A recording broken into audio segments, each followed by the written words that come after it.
Dear students, welcome our channel. Good morning all of you. இப்போ நம்ம ஏற்கனவே வந்து 2 மார்க் கொஸ்டின் வந்து நம்ம இம்பார்ட்டன்ட் காலாண்டு தேர்வுக்கு 2024 செப்டம்பர் இப்போ காலாண்டு தேர்வு நடைபெற போகுது இல்லையா, அதுக்கு தகுந்த 2 மார்க் கொஸ்டின் ஏற்கனவே இம்பார்ட்டன்ட் நான் கொடுத்துருக்கேன். இப்போ வந்து 3 மார்க் கொஸ்டின் பார்க்கலாம். நான் கொஸ்டின் சொல்கிறேன், அப்படியே நீங்கள் நோட் பண்ணி இல்லை எழுதிங்க. ஃபஸ்ட் லெசனில் வந்து நிலை அறிக்கை வாயிலாக லாபம் அல்லது நட்டம் கண்டறிய படிநிலையை தரவும். நிலை அறிக்கை வாயிலாக லாபம் அல்லது நட்டம் கண்டறிய படிநிலையை தரவும் 4வது கொஸ்டின். இன்னொன்று வந்து நிலை அறிக்கைக்கும் இருப்பு நிலை குறிக்கும் உள்ள வேறுபாடு. கண்டிப்பாக ஏதாவது ஒரு வேறுபாடு கண்டிப்பாக கேட்பாங்க. 5 மார்க்கில் கேட்கறதுக்கு வாய்ப்பு இருக்குது. இந்த நிலை அறிக்கைக்கும் இருப்பு நிலை குறிக்கும் உள்ள வேறுபாடு வந்து 5 மார்க்லேயும் கேட்பாங்க. 3 மார்க்கில் கேட்டால் 3 மார்க் 3 கொஸ்டின் 3 பாயிண்ட் எழுதுங்க. 5 மார்க்கில் 5 பாயிண்ட் எழுதுங்க. முழு பெறுவது கடன் விற்பனை தொகை என்று எவ்வாறு கண்டறிவது எல்லாம் பார்த்துங்க. இப்போ வந்து முழுமை பெறா பதிவிட குறைபாடுகள் யாவை? இப்போ நான் ரொம்ப முக்கியம் நல்லா சொன்ன பாருங்கனாக்கா 4, 5 நல்லா பார்த்துங்க. மீதி 2மே படிச்சுங்க கேட்பாங்க. 4, 5 2ல் ஏதாவது ஒரு கொஸ்டின் கண்டிப்பாக கேட்பாங்க. 3 மார்க்லேயோ 5 மார்க்லேயோ கண்டிப்பாக கேட்பாங்க. முழுமை பெறா பதிவு வந்து கடன் விற்பனை தொகை எவ்வாறு கண்டறியப்படுகிறது நம்ம போட்டிருக்கோம் இல்லையா, அது கண்டிப்பாக கேட்பாங்க. மொத்த கடனீந்தோர், மொத்த கடனாளி, அதுக்கடுத்து பெருதிற்கு மாட்டு சிறுத்துக்கு மாட்டுது. இதில் ஏதாவது ஒரு கணக்கு கண்டிப்பாக 3 மார்க் கேட்பாங்க. ஒன்று பெருதிற்கு மாட்டுச்சிட்டு மட்டும் கேட்பாங்க, இல்லை மொத்த கடன் எவ்வளோ கேட்பாங்க, இல்லை மொத்த கொள்முதல் அப்படின்னு சொல்லிட்டு கண்டிப்பாக அதில் வந்து 3 மார்க்கு சம்மு கேட்பாங்க. தேதி ஒன்று கண்டிப்பாக அதை கேட்பாங்க, பார்த்துங்க. அதுக்கடுத்து இந்த 6வது கணக்கு கொடுத்துருக்காங்க பாருங்க, இறுதி முதல் கண்டுபிடிக்கிறது. முதல் கண்டுபிடிக்கிறது அதாவது இதில் சொல்லியிருக்கேன் 2 மார்க்கில் வந்து லாபம் அல்லது நட்டம் கண்டுபிடிக்கிறது கண்டிப்பாக ஏதாவது ஒன்று கேட்பாங்க. அதில் முதல்ல ஏதாவது கேட்பாங்க. 3 மார்க்னு பார்த்தீங்கன்னா இந்த இறுதி முதல் லாபம் இருக்கு இல்லையா, 7வது சம், இது வந்து கண்டிப்பாக அது கேட்கறதுக்கு வாய்ப்பு இருக்குது. 5 மார்க்னு பார்த்தீங்கன்னாக்கா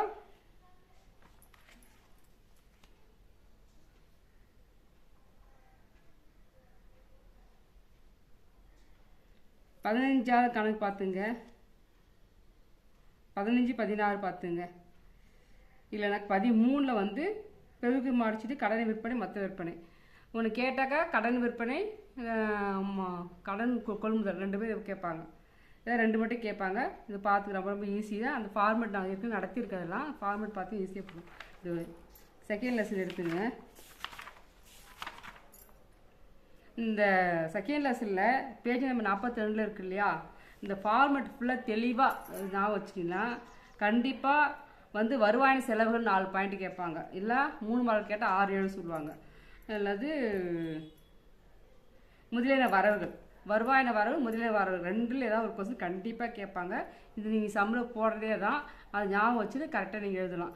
அதுவே வருவாயின செலுத்துதல்கள், அதுக்கடுத்து முதலீன செலவு, இதுக்கு வந்து இன்றைக்கி சம் போடும்போது தான் இதெல்லாம் தெளிவாக உங்களுக்கு எதுன்னு தெரிஞ்சிச்சுன்னா வருவாயின வரவு எது, முதலீன வரவு எது, வருவாயின செலவுக்கு எது, என்னது முதலீன செலவு, இதெல்லாம் தெரிஞ்சுன்னா கண்டிப்பாக உங்களுக்கு ஒரு 3 மார்க் கொஸ்டின் கண்டிப்பாக உண்டு. இல்லை 2 மார்க் கண்டிப்பாக கேட்பாங்க. வருவாயின வரவு முதலீன வரவு நல்லா தெரிஞ்சு கணக்கு போடுறது, அதை மட்டும் ஞாபகம் வச்சிங்கன்னா இது வந்து அதை நீங்கள் வந்து போட்டுடலாம். அதுக்கு அடுத்து பார்த்தீங்கன்னா பெறுதல் செலுத்து கணக்கு என்றால் என்ன கேட்பாங்க. லாப நோக்கற்ற அமைப்பின் இயல்புகள் யாவை? முக்கியமான கொஸ்டின். லாப நோக்கற்ற அமைப்புகளின் இயல்புகள் யாவை? 3 பாயிண்ட் எழுது. 3 மார்க்கில் 3 பாயிண்ட் எழுது. இந்த பெறுதல் செலுத்து கணக்குகளை தயாரிப்பு படிநிலையில் சொல்கிறாங்க, கொடுத்துருக்காங்க இல்லையா. நம்ம பெறுதல் செலுத்து கணக்கு எப்படி போகிறது படிநிலை, அந்த படிநிலை ஞாபகம் வச்சுட்டாவே நீங்கள் அதே பாயிண்ட் போட்டு எழுதலாம். பெறுதல் செலுத்து கணக்கு எப்படி போடுறோமோ அந்த பாயிண்ட் வச்சு நீங்கள் அதை இது ஒரு வாட்டி படிச்சுட்டாவே நீங்கள் அதை வச்சு கரெக்டாக நீங்கள் அந்த கணக்கு போட்டுடலாம். அதுக்கடுத்து இதில் வந்து எடுத்துக்காட்டு சம்மும் கேட்பாங்க. நீங்கள் எடுத்துக்காட்டும் பார்த்துட்டு போங்க, பயிற்சி கணக்கும் பார்த்துட்டு போங்க. ஃபஸ்ட்டு வந்து தமிழ் கல்வியியல் மன்றத்தில் எடுக்கலையும் 2019 மார்ச் முடிவடை ஆண்டுக்குரிய பெறுதல் செலுத்து கணக்கு. பெறுதல்கள் எல்லாம் வந்து இப்போ பட்டு சைடு செலுத்துலாம் வந்து வரவு சைடு அப்படின்னு சொல்லிட்டு நம்ம ஏற்கனவே பார்த்துருவோம். இது தெரிஞ்சால் இந்த கணக்கு போட்டுடலாம். இது கண்டிப்பாக 3 மார்க் கேட்பாங்க. பெறுதல் செலுத்து கணக்கு ரொம்ப ரொம்ப ஈஸி. 3 மார்க்கும் உண்டு, 5 மார்க்கும் கேட்பாங்க. பெருசாக நிறைய கொடுத்துருந்தாங்கன்னா கண்டிப்பாக 5 மார்க்கில் ஒரு கொஸ்டின் கண்டிப்பாக உண்டு. பெறுதல் செலுத்து ரொம்ப ஈஸி.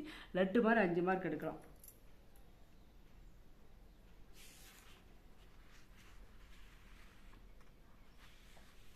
இதில் எடுத்துக்காட்டு 3, 4 பார்த்துங்க. அதில் செகண்ட் லெசனில் எடுத்துக்காட்டு 3, 4 பார்த்துங்க. கண்டிப்பாக இதில் அவங்களுக்கு கேட்பாங்க. அதுக்கடுத்து இந்த முதல் மீது வட்டி, எடுப்பு மீது வட்டி கண்டிப்பாக கேட்பாங்க. முதல் மீது வட்டி, எடுப்பு மீது வட்டி கண்டுபிடித்து கண்டிப்பாக கேட்பாங்க. இந்த லாப நோட்டு அமைப்புக்குரிய தனித்துவம் வாய்ந்த இனங்கள் கேட்குறாங்கல்ல, இதுதான். சந்தா, முதலீடு மீதான வட்டி, பழைய விளையாட்டு பொருள் விற்றது, பழைய செய்தித்தாள் விற்றது, அதாவது இதெல்லாம் இது பெறுதல்கள்லாம் என்னவோ அது அந்த பாயிண்ட் அதை மட்டும் வச்சு எழுதினா போதும். அதுக்கடுத்து இந்த வருவாயின வரவுகள், முதலின வரவுகள் இருக்குன்னு சொன்னேன் இல்லையா, நம்ம அந்த ஃபார்மெட் இருக்குன்னு சொன்னேன் இல்லையா, அது வருவாயின அல்லது முதலின வரவுகள் அப்படின்னு சொல்லிட்டு இது கண்டிப்பாக கேட்பாங்க. பேஜ் நம்ம 48 கொடுத்துருக்காங்க பாருங்கள். நம்ம இருக்க கணக்கு போட்டோம் இல்லையா, அது கணக்கில் இருக்கிறதே இங்கே, இது கணக்கில் இருக்கிறது தான் இங்கே இந்த ஃபார்மேட்டாக கொடுத்துருக்காங்க. நல்லா பார்த்துங்க. அது முதலீடு செலவு, வருவாயின செலவு கண்டிப்பாக பேஜ் நம்பர் 48 இருக்கிறத இந்த ஃபார்மேட் படித்தா கண்டிப்பாக ஒரு கொஸ்டின் கண்டிப்பாக உண்டு. 3 மார்க்கில் கண்டிப்பாக நீங்கள் எடுக்கலாம், ஷூராக எடுக்கலாம். அந்த ஃபார்மேட் நல்லா தெளிவாக படிச்சுக்கணும். ரொம்ப டல் ஸ்டூடெண்ட் நான் ரொம்ப முக்கியம் திருப்பி சொல்கிறேன்ல, அதை நல்லா பார்த்துட்டு போங்க. பெறுதல் மற்றும் செலுத்துதல் கணக்கு, வருவாய் மற்றும் செலவு கணக்கு, தயாரிப்பு படிநிலைகள் யாவை?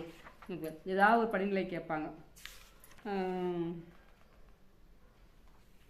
பேஜ் நம்பர் 50 படிநிலை நல்லா பார்த்துக்கோ. நம்ம ஏற்கனவே சொன்னது தான் பார்த்துங்க. அதுக்கடுத்து பயிற்சி கணக்கு பார்க்கலாம். பெறுதல் செலுத்து கணக்குக்கும் வருவாய் மற்றும் செலவு கணக்குள்ள வேறுபாடு கண்டிப்பாக 5 மார்க் கேட்பாங்க. பெறுதல் செலுத்து கணக்கு மற்றும் வருவாய் செலவு கணக்கு கண்டிப்பாக 5 மார்க் கேட்பாங்க. 2 தியரி கொஸ்டினால கண்டிப்பாக 5 மார்க்கில் இருக்கும். கண்டிப்பாக 2 தியரி கொஸ்டின் இருக்கும். அது ஏதாவது ஒரு வேறுபாடு கண்டிப்பாக இருக்கும். இது பார்த்துங்க. இப்போ சம்முன்னு பார்த்தீங்கன்னாக்கா வருவாய் வந்து இது வருவாய் மற்றும் செலவின கணக்கு என்றால் என்ன 3 மார்க் கேட்பாங்க. இப்போ பெறுதல் மற்றும் செலுத்து கணக்கு, வருவாய் மற்றும் செலவின கணக்கு இப்போ சொன்னது இல்லையா வேறுபாடு 5 மார்க் கண்டிப்பாக கேட்பாங்க. அதை பார்த்துங்க. அவன் இதுக்கு இப்போ ஆண்டு சந்தை எவ்வாறு கையாளப்படுகிறது 4வது 3வது கொஸ்டின் ரெண்டும் பார்த்துங்க. நல்லா முக்கியமானது பார்த்துங்க. அப்போ லாப நோக்கற்ற அமைப்பு இறுதி கணக்கு விவரங்கள் எவ்வாறு கையாளப்படுகிறது, விளையாட்டு பொருட்கள் எப்படி கையாளுறோம், ஆய்வு விற்பனை கட்டணம் எப்படி கையாளுறோம், தொடர் விளையாட்டு போட்டி எப்படி கையாளுறோம், அது வந்து இந்த 3 மார்க் பார்த்துங்க. அப்புறம் இந்த ரொக்க இருப்பு கண்டுபிடிக்கிறது, வங்கி இருப்பு கண்டுபிடிக்கிறது ஒரு சம் கேட்குறாங்க இல்லையா, கண்டிப்பாக அது 3 மார்க் கேட்பாங்க.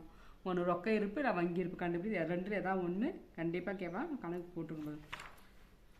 நம்ம பெறுதல் செலுத்து கணக்கு வந்து கண்டிப்பாக ஒன்று கேட்பாங்க. 5 மார்க் பார்த்துங்க.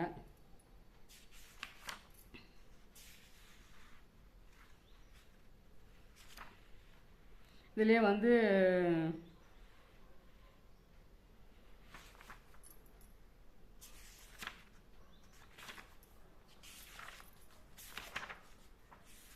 தேர்ட் லெசன் பாருங்கள். கூட்டாண்மை சிறப்பியல்புகள் யாவை கண்டிப்பாக கேட்பாங்க. நிலை முதல் முறைக்கும் மாறுபடும் முதல் முறைக்கும் உள்ள வேறுபாடு கண்டிப்பாக கேட்பாங்க.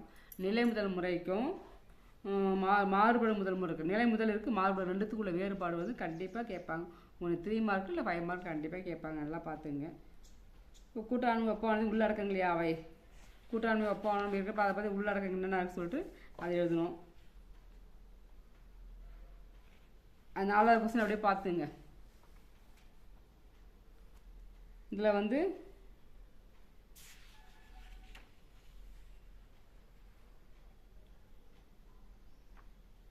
இந்த ஃபஸ்ட்டு கொஸ்டின் கொடுத்துறாங்க பாரு, எந்த கூட முதல் மீது வட்டி செலுத்த வேண்டியதில்லைன்னு சொல்லிட்டு அது இந்த சும்மா ஃபஸ்ட்டு பயிற்சி நான் 1 கொடுத்துறாங்க இல்லையா, அது சும்மா நல்லா பார்த்துங்க. அது ஒவ்வொரு வரியில் நீங்கள் ஆன்சர் எழுதுனா போதும். சப்போஸ் கேட்டால் எழுதலாம். ஒவ்வொரு வரியில் மட்டும் நீங்கள் இதுக்கு ஆன்சர் எழுதுனா மட்டும் போதும். பயிற்சி நான் 1 நல்லா பார்த்துங்க. அதுக்கடுத்து 3 பார்த்துங்க. 3, 4 நல்லா பார்த்துங்க. அதுக்கடுத்து இந்த முதல் மீது வட்டி கண்டுபிடிக்கிறதுக்கும் எடுப்பு மீது வட்டி கண்டுபிடிக்கிறதுக்கும் கண்டிப்பாக ஒரு கணக்கு கேட்பாங்க. இதில் வந்து 6, 7, 8, 9, 10, 9 வரைக்கும் கொடுத்துருக்காங்க. இதில் கண்டிப்பாக ஏதாவது ஒன்று கேட்பாங்க. முதல் மீது வட்டி எப்படி கண்டுபிடிக்கணும்னு சொல்லிட்டு, அப்போ 2 பேருக்கும் அதை எப்படி பிரித்து கொடுக்குறோம் அப்படின்னு சொல்லிட்டு இந்த 6, 7 நல்லா பார்த்துங்க. பயிற்சி கணக்கு 6, 7 நல்லா பார்த்துங்க. எடுப்பு மீது வட்டியில் கொடுத்துருவாங்க 11, 12 நல்லா பார்த்துங்க. எடுப்பு மீது வட்டி எப்படி கண்டுபிடிக்கிறது அப்படின்னு சொல்லி கொடுத்துருவாங்க இல்லையா, அது நல்லா பார்த்துங்க. அது 19 வந்து ஒரு வரியில் மட்டும் ஆன்சர் பண்ணால் போதும். அது நல்லா பார்த்துங்க. அதுக்கடுத்து இது 23வது அந்தோணி மற்றும் ரஞ்சித் இருக்கு இல்லையா, 23வது கணக்கு அந்த கண்டிப்பாக அந்த கணக்கு கேட்பாங்க. பார்த்துங்க 23வது கணக்கு பார்த்துங்க நல்லா. அதுக்கடுத்து 20, 21, 22 பார்த்து 23 நல்லா பார்த்துங்க. 23 நல்லா கேட்பாங்க. 5 மார்க் அது. 4வது படம் இந்த நற்பெயரின் தன்மைகள் கேட்பாங்க. கூட்டாண்மை நற்பெயர் மதிப்பெண் தீர்மான காரணிகள் யாவை? பேஜ் நம்பர் 121 இருக்கு பாருங்க. அந்த 5 பாயிண்ட் படிச்சுங்க. மதிப்பீடு செய்வது தேவை, அது நல்லா பார்த்துங்க. நற்பெயர் வகைகள் யாவை? 2 மார்க் கேட்பாங்க. கேட்டால் நற்பெயர் வகைகள் 2 மார்க்கில் சப்போஸ் கேட்டாங்கன்னா வாங்கப்பட்ட பெறப்பட்ட நற்பெயர் தன்னுருவாக்கப்பட்ட நற்பெயர் 2 ஹெட்டிங் எழுதுனாலும் 2 மார்க் கொடுத்துருவாங்க. சப்போஸ் இப்படி கேட்கணும்னு கேட்கலாம். கேட்டாலும் அப்போ பார்த்துங்க. எப்படி கேட்டாலும் ஆன்சர் பண்ணணும். அப்புறமேட்டு இந்த சராசரி முதல் கண்டுபிடிக்கிறது ரொம்ப ரொம்ப ஈஸி. சராசரி லாபம் கண்டுபிடிக்கிறது ரொம்ப ரொம்ப ஈஸி. கண்டிப்பாக ஒரு கொஸ்டின் கண்டிப்பாக கேட்பாங்க. இந்த எடுத்துக்காட்டு 1, 2 கொடுத்துருக்காங்க. அப்புறம் இதில் பயிற்சினாலே பார்த்துக்கோ. சரிக்கப்பட்ட லாபம் ஈட்டப்பட்ட லாபம் எதிர்காலத்தில் தேவைப்படுது. இந்த எடுத்துக்காட்டு 1 இந்த ஃபார்முலா சாதாரண சராசரி லாப முறையை கொடுத்துருக்காங்க பாரு. சாதாரண சராசரி லாப முறை.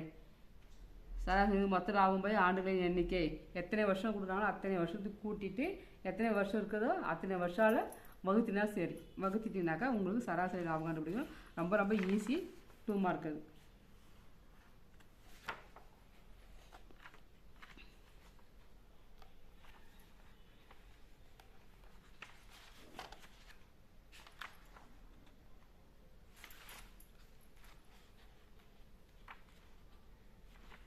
இப்போ 3 மார்க் பார்த்தீங்கன்னா இது நற்பெயர் தீர்மானிக்க ஏதேனும் 6 காரணங்கள் தருக. உயர் லாபம் மற்றும் நற்பெயர் எவ்வாறு கணக்கிடப்படுகிறது? மூலதனமாக்கும் முறையில் நற்பெயர் மதிப்பு எவ்வாறு கணக்கிடுவது? இது பார்த்துக்கோங்க. 3, 4 நல்லா பார்த்துக்கோங்க. 3, 4, 5 நல்லா பார்த்துங்க. 2வது கேட்பாங்க உயர் லாபம் முறையில் நற்பெயர் எவ்வாறு கணக்கிடப்படுகிறது. 3, 4 நல்லா படிச்சுக்கோ. 5வது பார்த்துக்கோ. 2 கண்டிப்பாக ஏதாவது 1, 2 கண்டிப்பாக கேட்பாங்க. இந்த சொன்னல இப்போ சராசரி லாபம் கண்டுபிடிக்கிறது கண்டிப்பாக ஒரு சம் கண்டிப்பாக கேட்பாங்க. சராசரி லாபமே ஏற்கனவே 4, 5 கணக்கு கொடுத்துருக்காங்க. அதுலேயே நற்பெயர் கண்டுபிடிக்கணும். சராசரி லாபம் நற்பெயர்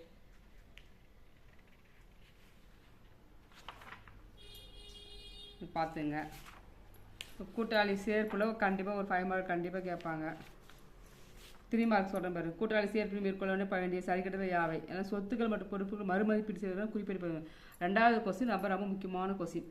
சொத்துக்கள் மற்றும் பொறுப்புகள் மறுமதிப்பீடு செய்வதற்கான குறிப்பேடு பதிவுகள் கண்டிப்பாக கேட்பாங்க. நல்லா பார்த்துங்க. பயிற்சி நான் 1, 2 நல்லா பார்த்துங்க.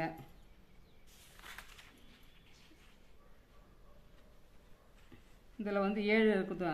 அமல் மற்றும் விமல் இருக்கு இல்லையா? 7வது கணக்கு பயிற்சி கணக்கு கண்டிப்பாக கேட்பாங்க. 7 நல்லா பார்த்துக்கோ. 6 பார்த்துக்கோ. 6, 7 கண்டிப்பாக ஏதாவது ஒன்று கேட்பாங்க. அதுக்கடுத்துலாம் புதிய லாப விகிதம் கண்டுபிடிக்கிறது. தியாக விகிதம் கண்டுபிடிக்கிறேன் இல்லையா? தியாக விகிதம் புதிய லாப விகிதம் இது கண்டிப்பாக ஒரு கொஸ்டின் கண்டிப்பாக ஒரு கண்டு கேட்பாங்க. ரொம்ப ரொம்ப ஈஸி தான் அது. நல்லா பார்த்துங்க. தியாக விகிதம் கண்டுபிடிச்சி புதிய லாப பகிர்வு எப்படி அப்படின்னு சொல்லிட்டு இதை பார்த்தீங்கன்னா கண்டிப்பாக 2, 1 ஏதாவது ஒன்று கண்டிப்பாக கேட்பாங்க. 5 மார்க்குன்னு பார்த்தீங்கன்னாக்கா 25, 26 நல்லா பார்த்துங்க. 24 கேட்கறதுக்கு நல்லா வாய்ப்பு இருக்குது. இப்போ 6வது லெசன் பாருங்கள்.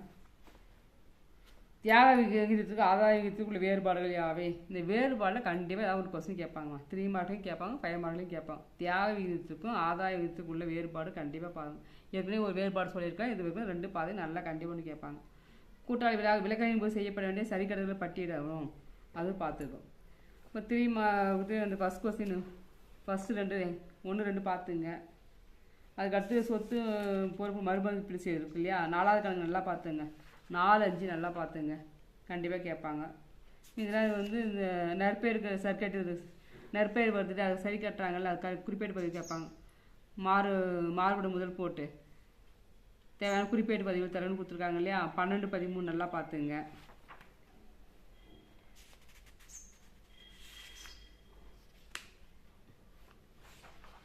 ஒன்று குதிரை கூட்டாளி விலகலை ஒன்று கேட்டால் கேட்பாங்க, இல்லைன்னா கூட்டாளி இறப்பில் கேட்பாங்க. 2 இதுலேயும் பார்த்துங்க. 2 ஏதாவது இது கேட்கலாம் அது கேட்பாங்க, அது கேட்கலாம் இது கேட்பாங்க. 2 ஏதாவது ஒன்று பார்த்துங்க.